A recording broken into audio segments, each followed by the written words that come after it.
In the shadow of the mountains of Afghanistan, millions of people are suffering the consequences of a conflict which is constantly in the international media spotlight. And if this wasn't bad enough, repeated natural disasters have only worsened the situation. Water, food, shelter, healthcare, all are in short supply. International humanitarian aid helps the populations, but sometimes only just to survive.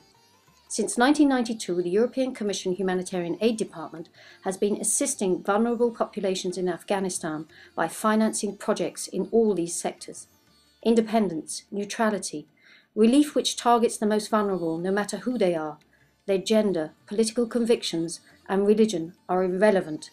These are the values and principles for the intervention of European humanitarian aid. We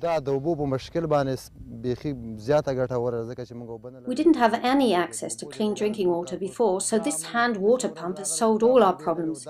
Before the NGO arrived, we used to collect water from the lake, which is a long way from here. Also, the water wasn't very clean and it made our children sick. Now, we don't have this problem anymore. There's a big difference between this water and the lake water.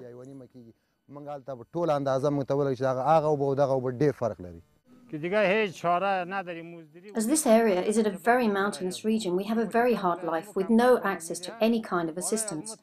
The food aid that we're receiving from this NGO really helps us out a lot. First they surveyed the area and they found us, who were in need of help. Then they registered our names and gave us beneficiary cards. The aid we received is really very good and the distribution is very transparent and fair.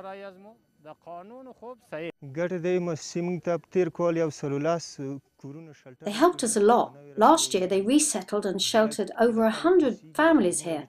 In the past we used to live in tents, but now we have these shelters and it's like a real home.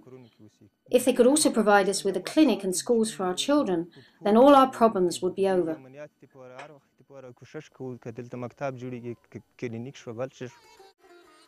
Insecurity is seriously affecting humanitarian operations in the country. In just 1 year, 28 aid workers have been killed. Bombs placed on roadsides are rendering the running of projects more and more dangerous. And in addition, some relief work is being carried out by military forces, and this is blurring the distinctly separate roles of civil and military operations. The Commission continues to insist that international humanitarian law be respected. The situation in Afghanistan is still far from stable, and the humanitarian needs will remain until long-term development projects can take effect. Until then, ECHO will remain committed to the people of Afghanistan.